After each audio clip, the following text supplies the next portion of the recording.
بسم اللہ الرحمن الرحیم۔ وہ اتنی خوبصورت تھی کہ اس عورت کو دیکھ کر کسی کا بھی مضبوط سے مضبوط ایمان بھی کمزور ہو جائے۔ یہ بات میرے لیے بڑی حیرانگی کی تھی کہ اتنی خوبصورت عورت بے پناہ حسین میرے پاس خود چل کر آئی تھی۔ اس کا نام اندلیب تھا۔ وہ بےحد خوبصورت تھی۔ میں نے اسے جب دیکھا تھا تو دیکھتا ہی رہ گیا تھا۔ اس کی میرے ساتھ ملاقات ایک میڈیکل سٹور پر ہوئی تھی۔ میں نے سوچا نہیں تھا کہ وہ مجھے اتنا پسند کرے گی، کیونکہ وہ تو ایک بہت حسین عورت تھی، اور ظاہر ہے میری عمر تو اب 45 سال سے بھی زیادہ ہو چکی تھی۔ مجھے کسی عورت کی کوئی امید رہ نہیں گئی تھی۔ سر سے آدھے بال بھی اتر چکے تھے۔ ایسے میں جب اندلیم نے میری طرف پسندیدگی بری نظر سے دیکھا تو میں حیران ہو گیا تھا۔ سمجھ نہیں پایا تھا کہ اندلیب کو مجھ میں کیا نظر آیا۔ اندلیب تو بہت حسین لڑکی تھی۔ ایک ایرانی حسین مرد سے شادی کرنے کے بجائے وہ مجھ جیسے کالے سریکی کو کیوں پسند کرنے لگی، میں نے دل میں سوچا۔ لیکن میرے دماغ نے کہا کہ اگر خوش قسمتی خود انسان کے دروازے پر آ جائے تو اسے دھتکارنا نہیں چاہیے، اسے خود اخلاقی کے ساتھ اسے قبول کرنا چاہیے، گلے لگانا چاہیے۔ میں نے بھی اندلیب کی شادی کی پیشکش کو سنا تو تھوڑی دیر کے لیے میں خاموش ہو گیا۔ مجھے تو یقین نہیں آ رہا تھا کہ اتنی خوبصورت حسین لڑکی مجھے خود میرے گھر چل کر شادی کے لیے پیشکش کرے گی۔ میں تو اسی بات پر حیران ہو رہا تھا کہ تبھی اس نے میری گود میں ایک کاغذ پھینکا۔ وہ ایک لفافے میں لپٹا ہوا تھا۔ میں اسے کھول کر دیکھا تو اس میں 1 کروڑ روپے کی رقم لکھی ہوئی تھی۔ یہ دیکھنے کے بعد میری حیرت کی انتہا نہ رہی۔ میں نے اس سے پھٹی پھٹی آنکھوں کے ساتھ سوال کیا کہ یہ رقم کس لیے ہے؟ کہنے لگی کہ لگتا ہے تم مجھ سے شادی کرنے کے لیے ہچکچا رہے ہو، مگر میں تمہاری محبت میں اس قدر پاگل ہو چکی ہوں کہ میں تم سے شادی کرنا چاہتی ہوں، اور اب اگر تم منع کرو گے تو میرا دل دکھے گا، اس لیے میں اپنے پاس پیسے لے کر آئی تھی تاکہ تمہیں اپنی محبت کا ثبوت دے سکوں کہ میں تم سے اتنی محبت کرتی ہوں کہ تمہیں اس شادی کے تحفے کے طور پر 1 کروڑ روپے شادی سے پہلے ہی دے رہی ہوں۔ جانتی ہوں کہ تمہارے ماں باپ ہوں گے، خاندان ہوگا، زمینیں ہوں گی، وغیرہ وغیرہ، لیکن یہ 1 کروڑ روپے اگر تم اپنے رشتہ داروں میں بانٹ دو گے تو کوئی بھی تم سے یہ نہیں پوچھے گا کہ تم نے کس عورت سے شادی کی ہے، ان کی مرضی بھی نہیں پوچھی، وغیرہ وغیرہ۔ اندلیب کی یہ بات سن کر میری تو سانسیں تیز ہونے لگیں۔ ایک لمحے کو لگا جیسے کہ میں کوئی خواب دیکھ رہا ہوں، مگر یہ خواب نہیں تھا بلکہ ایک جیتی جاگتی حقیقت تھی، اور اندلیب میرے سامنے کھڑی تھی۔ اس نے کہہ دیا تھا کہ وہ مجھ سے ہر صورت میں شادی کرنا چاہتی ہے، بس اگر اس سے شادی نہ بھی کرنا چاہتا تو جو رقم اس نے میرے سامنے رکھی تھی، اس موٹی رقم اور اس کی خوبصورتی کو دیکھ کر کوئی بھی یہ نہیں کہہ سکتا تھا کہ میں اس لڑکی سے شادی کے لیے انکار کر رہا ہوں۔ خیر، میں نے کہا کہ 1 کروڑ روپے تو میں آپ سے نہیں لوں گا، لیکن آپ کی محبت اور خلوص کی قدر کرتے ہوئے میں آپ سے شادی کرنے کو تیار ہوں۔ میری بات سن کر وہ مسکرائی اور کہنے لگی، میں آپ کا شکریہ کس منہ سے ادا کروں، میں آپ سے بہت محبت کرتی تھی، بس آپ مجھے مل گیا تو دنیا مل گئی، یہ 1 کروڑ روپے تو کیا، میں آپ پر 10 کروڑ بھی وارنے کو تیار ہوں، پر پہلے ہماری شادی ہو جائے، یہ کہہ کر وہ وہاں سے نکل گئی تھی۔ میں تو بس حیرت میں ڈوبا رہ گیا، سوچنے لگا کہ آخر اسے کیا مجبوری آن پڑی کہ اسے مجھ سے شادی کرنے کے لیے اتنے پاپڑ بیل پڑ رہے ہیں۔ میں تو ایک عام سا لڑکا تھا، میں نے یہ بات کسی کو نہیں بتائی، بس میں دل ہی دل میں شادی کے خواب سوچنے لگا۔ مجھ جیسے کالے کلوٹے کو ایک لڑکی مل جائے، وہ بھی اتنی حسین، اس کے لیے اور زندگی میں جنت کیا ہوگی۔ میں نے بھی چپ چاپ اپنے گھر والوں کو بتانے کے بجائے 1 کروڑ روپے کا چیک اپنے پاس رکھ لیا اور سوچا کہ میں اس سے اپنی زندگی بدل دوں گا۔ رہی بات میری ہونے والی بیوی اندلیب کی، تو وہ اتنی نرم دل کی خوبصورت اور حسین لڑکی تھی کہ اس کی رفاقت میں میری پوری زندگی گزر سکتی تھی۔ میں نے اس سے وعدہ کیا کہ میں ہمیشہ تمہارا خیال رکھوں گا۔ 1-2 دن کے اندر ہی ہمارے نکاح کی تاریخ مقرر ہو گئی تھی۔ میں نے یہ بات کسی کو نہیں بتائی۔ اندلیب بھی اس سے راضی تھی، کہنے لگی کہ مجھے کوئی اعتراض نہیں، آپ اپنے گھر والوں کو بتاؤ یا نہ بتاؤ، یہ تو آپ پر منحصر ہے، بس مجھے آپ سے شادی کرنی ہے، مجھے آپ مل جاؤ تو زندگی میں اور کچھ نہیں چاہیے۔ میں خود پر حیران تھا کہ آخر مجھ میں ایسی بھی کیا خوبی ہے کہ اندلیب جیسی لڑکی پگھل گئی۔ لیکن ایک عجیب بات یہ ہوئی کہ نکاح سے تھوڑی دیر پہلے اندلیب ہی کے رشتہ داروں یا جاننے والوں میں سے ایک آدمی میرے پاس آیا اور کہنے لگا کہ یہ شادی تمہیں مہنگی پڑے گی، تم نے 1 کروڑ روپے میں اپنے آپ کو بیچ دیا ہے، تم سوچ بھی نہیں سکتے کہ تم اس سے اپنی جان بھی گنوا سکتے ہو، تمہاری زندگی برباد ہو جائے گی اور تم کبھی سر اٹھا کر جی نہیں سکو گے۔ میں یہ بات سن کر حیران تھا۔ اتنے میں مولوی صاحب بھی آ گئے تھے۔ میرے پاس فیصلہ کرنے کے لیے وقت بہت کم تھا، ویسے بھی ایک عورت ایک مرد کو بھرپور جوان مرد کو کیا نقصان پہنچا سکتی ہے۔ میں سمجھ گیا تھا کہ وہ آدمی بس مجھ سے حسد کر رہا ہے، اسی وجہ سے ایسی باتیں کرتا ہے۔ میں نے یہ بات اندلیب کو نہیں بتائی تھی۔ اندلیب مجھ سے بے پناہ محبت کرتی تھی اور بس پھر نکاح پڑھنے کے بعد مجھے بھی اس سے مزید محبت اور الفت اور انسی ہونے لگی۔ میں اندلیب کے پاس جانے کے لیے بے چین تھا۔ میرا جی چاہ رہا تھا کہ میں جا کر اس سے محبت کا اظہار کروں اور بے پناہ عقیدت بھی دکھاؤں کہ اس نے میری زندگی بدل دی تھی۔ اس نے مجھ پر بھروسہ کر کے گویا مجھے خرید لیا تھا۔ میرے دل میں بہت ساری باتیں تھیں، پر ابھی میں سوچتا سوچتا آہستہ آہستہ اس کے کمرے کی طرف چلا جا رہا تھا۔ اندلیب نے مجھ سے کہا تھا کہ تمہیں شادی کے لیے فکر کرنے کی ضرورت نہیں ہے، کیونکہ میں نے اسے یہ بھی بتا رکھا تھا کہ میرے پاس تو اپنا گھر نہیں ہے، ظاہر ہے میں پردیس میں ہوں تو میرے پاس اپنا گھر کہاں سے آئے گا۔ تب اندلیب نے مجھ سے کہا تھا کہ اسے مجھ سے شادی کرنے کے لیے گھر کی ضرورت نہیں ہے، وہ بہت بڑے گھر میں رہتی ہے، اسی گھر میں بھی رہوں گا۔ اندلیب کی یہ بات مجھے حیران کر رہی تھی کہ مگر میں دل ہی دل میں حیران بھی تھا اور خوش بھی تھا۔ میں نے سوچا نہیں تھا کہ زندگی اچانک سے بدل جائے گی۔ بہرحال میں یہی کچھ سوچتا اندلیب کے کمرے کی طرف جا رہا تھا کہ وہ آدمی مجھے پھر سے راہداری میں کھڑا نظر آیا۔ وہ شاید اندلیب کا کوئی رشتہ دار ہی تھا۔ میں کمرے میں جانے لگا تھا کہ اس نے مجھے اشارے سے اپنے پاس آنے کو کہا۔ اس کا انداز ایسا تھا کہ مجھے پتہ چل گیا تھا کہ وہ مجھے کوئی بات بتانا چاہتا ہے۔ بڑا آدمی تھا، اس لیے میں اس کی بات رد بھی نہیں کرنا چاہتا تھا۔ میں اس کے پاس گیا تو اس نے مجھ سے کہا کہ تم کمرے کے اندر مت جاؤ، اگر جاؤ گے تو تم برباد ہو جاؤ گے۔ اس کی یہ بات سن کر میں ہکا بکا اور حیران رہ گیا۔ آپ یہ کیسی باتیں کر رہے ہیں چچا؟ میں نے اس سے یہ کہنے کے لیے ابھی منہ کھولا ہی تھا کہ اندلیب کی آواز آ گئی، کہنے لگی کہ تم ابھی تک باہر کھڑے باتیں کر رہے ہو، میں تمہارا انتظار کر رہی ہوں۔ اندلیب خود ہی کمرے سے باہر نکل آئی تھی۔ مجھے اس کا یہ انداز برا نہیں لگا تھا، کیونکہ شروع دن سے ہی وہ مجھ سے محبت کا اظہار کرتی آ رہی تھی۔ اسی نے مجھ سے کہا تھا کہ وہ مجھ سے شادی کرے گی اور پھر یہ سب سلسلہ اسی کی محبت و سخاوت کی وجہ سے چلا تھا۔ خیر، میں نے کوئی بات نہیں کی۔ میں نے کہا کہ میں آپ سے بعد میں بات کروں گا اور اندلیب کے کمرے کی طرف آ گیا۔ مگر کمرے میں داخل ہونے سے پہلے اندلیب نے مجھ سے کہا کہ اب تک وہ میری ساری باتیں مانتی آئی ہے، لیکن اب مجھے بھی اس کی یہ بات ماننا ہوگی۔ میں حیران تھا کہ وہ مجھ سے کیا چاہتی ہے۔ آخرکار اس نے بھی مجھ سے کسی نہ کسی مطلب اور مقصد کی وجہ سے شادی تو کی ہوگی۔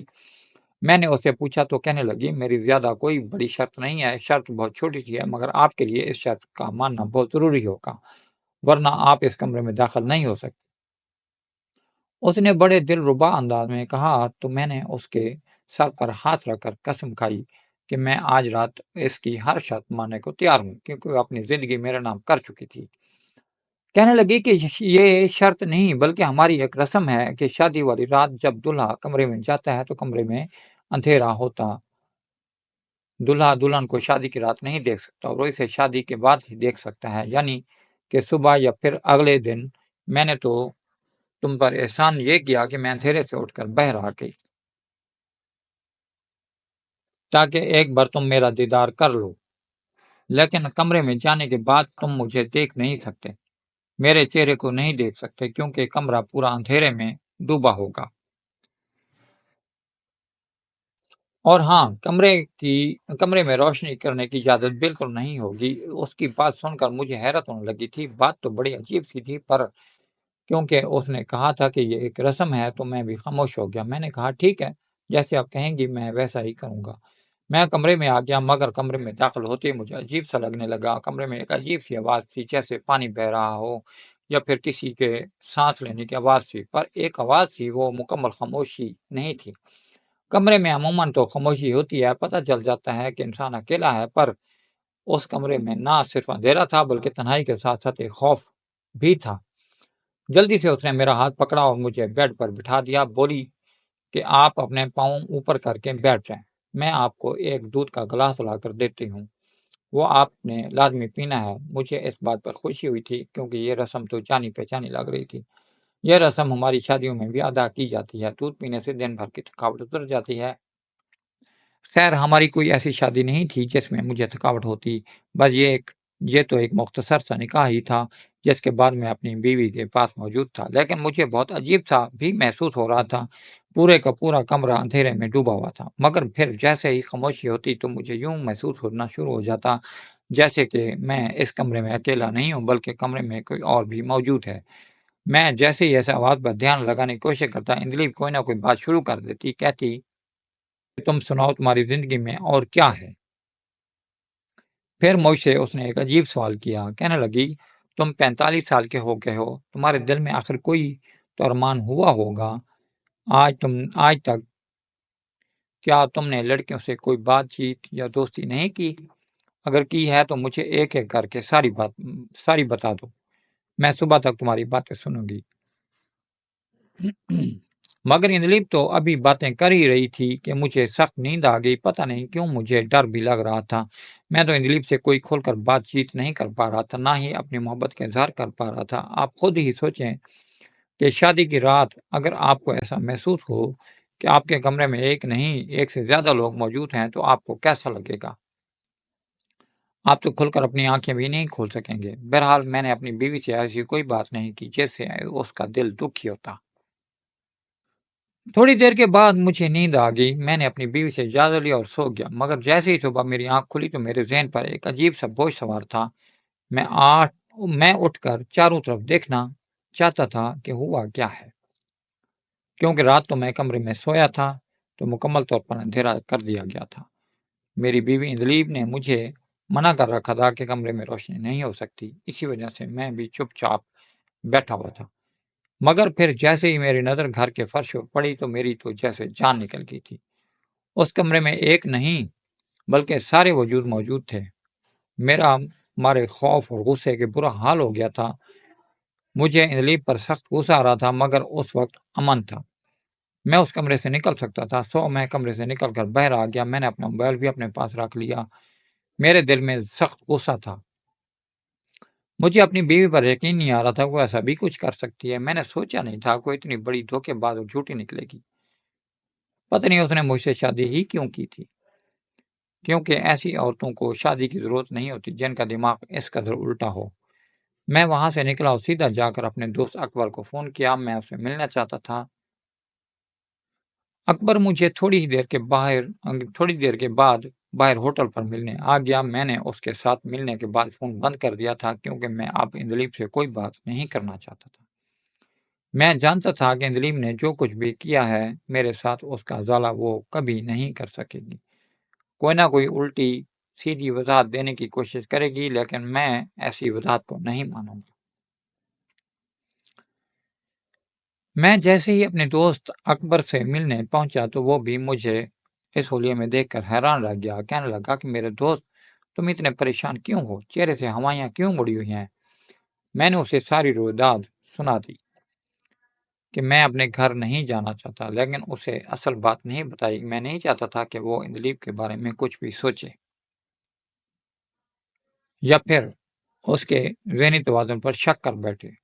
میری بات سننے کے بعد میرے دوست نے مجھ سے کہا کہ مجھے ایسا ہرگز نہیں کرنا چاہیے کیونکہ اندلیب میری بیوی ہے اور بیوی کے بارے میں انسان کو ہمیشہ اچھا سوچنا چاہیے۔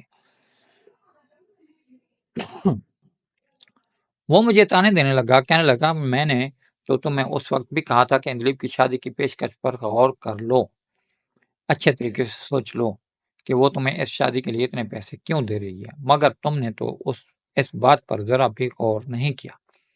حالانکہ شادی کا تحفہ لڑکی نہیں دیتی نہیں ہوتی، عموماً یہ تحفہ لڑکے ہی دیتے ہیں، حق مار بھی مرد یعنی شوہر ادا کرتا ہے، پر تمہارے معاملے میں تو یہ بات الٹ تھی، تمہاری بیوی نے تمہیں روپے پیسے بھی دیے اور پھر تم سے نکاح کے لیے کوئی اور شرط نہیں رکھی، صرف یہ شرط رکھی کہ اب تم آگے تو خود سمجھدار ہو، تم جانتے ہی ہو کہ اس بات کا کیا مطلب ہے کہ اس کے باوجود بھی اگر تم انجان بنے رہو تو اس میں پھر تمہارا ہی گھاٹا ہے، ہم لوگ تو تمہیں کچھ نہیں کہہ سکتے۔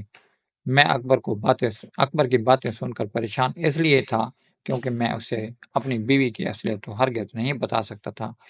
میری بیوی کی حقیقت جو آج صبح میں کمرے میں دیکھ کر آیا تھا وہ تو اتنی بھیانک تھی کہ میں اگر کسی کو بتا بھی دیتا تو لوگ مجھ پر یقین نہیں کرتے۔ مگر پھر میرے ذہن میں خیال آیا کہ میں نے ایک بار بھی اندلیب سے خود بات نہیں کی، کم از کم مجھے اس سے بات تو کرنی چاہیے تھی۔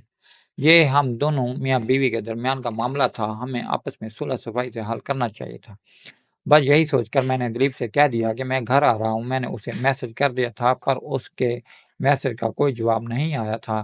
میرے دل میں شرمندگی بھی تھی کہ وہ میرے بارے میں کیا سوچ رہی ہوگی کہ میں اسے چھوڑ کر واپس آ گیا تھا۔ کیا پتا جو منظر میں نے دیکھا اس کی حقیقت کچھ اور ہو، کیونکہ کوئی عورت اتنی بے وقوف تو نہیں ہو سکتی کہ شادی کی رات ہی یہ سب کچھ اپنے شوہر کو دکھا دے۔ خیر میں وہاں سے واپس اپنے گھر آیا تو منظر پہلے جیسا نہیں تھا، بلکہ گھر کے باہر کافی سارے لوگوں کا ہجوم تھا۔ یہ دیکھ کر مجھے حیرت بھی ہو رہی تھی کیونکہ شادی والے گھر سے سارے مہمان تو جا چکے تھے۔ ویسے بھی ہماری شادی کچھ زیادہ خاص نہیں تھی، چند ہی لوگ جمع ہوئے تھے، پر اب جتنے لوگ میرے گھر کے باہر یعنی دلیپ کے گھر کے باہر جمع تھے ان کی تعداد زیادہ تھی، تقریباً 30 سے 40 کے قریب لوگ جمع تھے اور کافی پریشان تھے۔ میں جب اندر گیا تو میں نے دیکھا کہ وہ سب مجھے مشکوک نظروں سے دیکھ رہے تھے، ایسے جیسے میں کوئی مجرم ہوں جسے سزا سنائی جانے والی ہو۔ میں نے ان لوگوں سے پوچھا کہ کیا بات ہے۔ ان میں سے کچھ تو اندلیب کے رشتے دار تھے جبکہ اندلیب کے پاپا بھی وہیں موجود تھے۔ وہ تو سخت غصے میں لگ رہے تھے، ان کے تو جیسے چہرے پہ خون اتر آیا تھا۔ مجھے دیکھتے ہی کہنے لگے اندلیب نے تم سے اپنی مرضی سے شادی کی ہے، میں تو کسی حق میں نہیں تھا کہ تم جیسے لڑکے سے شادی کی جائے۔ اب تو وہ دنیا ہی بیچاری چھوڑ کر چلی گئی۔ پتہ نہیں تم نے اس کے ساتھ ایسا کیا کر دیا کہ وہ اپنی جان لینے پر مجبور ہو گئی، یا پھر تم نے کچھ کیا ہوگا ورنہ اسے اچانک موت کیسے آتی۔ یہ سن کر میرے تو قدموں تلے سے زمین کھسک گئی تھی۔ میں جیسے اندلیب سے اپنی محبت کا اظہار کر چکا تھا، ایسا کیسے ممکن تھا کہ وہ ایک ہی رات میں اللہ کو پیاری ہو جائے۔ میں پریشان ہو گیا، مجھے تو یقین نہیں آیا کہ جو کچھ میرے سسر کہہ رہے ہیں وہ صحیح کہہ رہے ہیں۔ میں حیرت کے مارے پھٹی پھٹی آنکھوں سے انہیں دیکھنے لگا اور بے یقینی میں سر ہلانے لگا۔ نہیں، آپ کو کوئی غلط فہمی ہوئی ہے، میں تو اندلیب کو صحیح چھوڑ کر گیا تھا، ایسا نہیں ہو سکتا کہ وہ خودکشی کرے، وہ تو مجھ سے بہت خوش تھی۔ مگر اندلیب کے بابا کوئی بات سننے کے موڈ میں نہیں تھے۔ کہنے لگے مجھے تم سے اپنی بیٹی کی شادی کر کے بہت سخت مایوسی ہوئی ہے۔ میں نے تو تمہیں اپنا بیٹا سمجھا تھا، پر تم نے کیا کیا، میری بیٹی کی جان ہی لے لی۔ اس شخص کی باتیں سن کر یعنی میری سسر کی باتیں سن کر میرا دل ہول اٹھا تھا۔ میں نے تو سوچا نہیں تھا کہ میں اس قدر مشکل میں پھنس جاؤں گا۔ ایک تو میں پردیس میں تھا، پھر اوپر سے میرے پاس اس بات کی کوئی صفائی موجود نہیں تھی کہ میری بیوی نے شادی کے دوسرے ہی دن اپنی جان کیوں لے لی، اور کوئی بھی عورت ایسا کیوں کرے گی جبکہ وہ اپنی شادی کے پہلے دن بہت خوش ہوتی ہے۔ میں نے اندلیب کے بابا کو یقین دلایا کہ ایسا کچھ نہیں ہوا۔ وہ مجھ پر الزام لگانے لگے کہ تم نے کروڑ روپے ہتھیانے کے چکر میں میری بیٹی کو جو کہ انمول تھی اس دنیا سے ہی رخصت کر دیا۔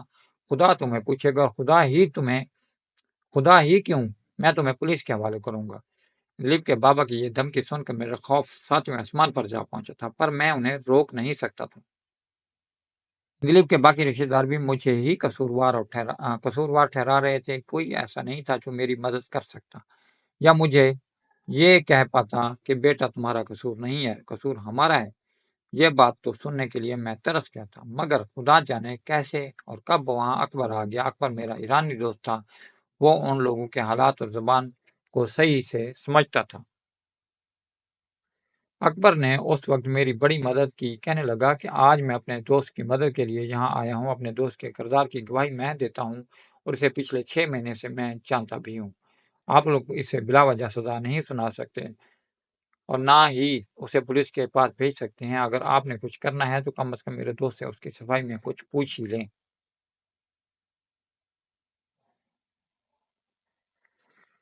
اکبر کی بات سن کر ان لوگوں کو پھر بھی تھوڑا بہت یقین مجھ پر آ گیا تھا کیونکہ اکبر تو یہاں کا مقامی تھا اور لوگوں کو سمجھتا بھی تھا اور مجھے بھی جانتا تھا۔ اکبر نے کہا کہ اگر آپ کو میرے دوست پر شک ہے تو میں آپ کو خود پر یقین کرنے کے لیے نہیں کہہ رہا، نہ ہی کوئی اندھے یقین کے لیے کہتا ہوں۔ میں تو بس اتنا کہوں گا کہ آپ اپنی بیٹی کی لاش کا پوسٹ مارٹم تو کروا لیں تاکہ پتہ چلے کہ موت کس وجہ سے ہوئی ہے، ورنہ بلا وجہ کسی بھی بے گناہ کو سزا دینا اللہ کے ہاں بہت بڑا عمل ہے۔ آپ کو میری بات پر غور کرنا چاہیے۔ اکبر کے کہنے پر اندلیب کے پاپا نے اس کی بات مان لی اور بولے کہ میں اپنی بیٹی کی لاش کی بے حرمتی نہیں چاہتا، لیکن کسی بے گناہ کو سزا بھی نہیں دوں گا۔ میں اپنی بیٹی کی آخرت خراب نہیں کرنا چاہتا۔ اگر تم ایسا کہتے ہو تو ٹھیک ہے، اپنی بیٹی کو میں پوسٹ مارٹم کے لیے ہسپتال بھی لے جاؤں گا۔ بالآخر یہ کیس پولیس میں پہنچ گیا، یعنی ہسپتال میں پوسٹ مارٹم کیا گیا۔ پوسٹ مارٹم کی رپورٹ کا مجھے بڑی تیزی سے انتظار تھا، کیونکہ میری زندگی کا سارا دار مدار اسی ایک رپورٹ پر منحصر تھا۔ میں نے سوچا نہیں تھا کہ رپورٹ کیا آئے گی، کیونکہ جو منظر میں صبح دیکھ آیا تھا اس کے مطابق تو اس لڑکی کی موت ہونا ہی لکھی تھی، کیونکہ کوئی بھی لڑکی جب قدرت کے خلاف جا کر کوئی کام کرتی ہے تو قدرت بھی اسے سزا دیتی ہے۔ لڑکی ہی کیا، کوئی بھی انسان جب قدرت کے خلاف جاتا ہے تو اس کی زندگی سے خوشحالی، سکون اور برکت چھن جاتی ہے۔ یہی کچھ میری بیوی کے ساتھ بھی ہوا تھا۔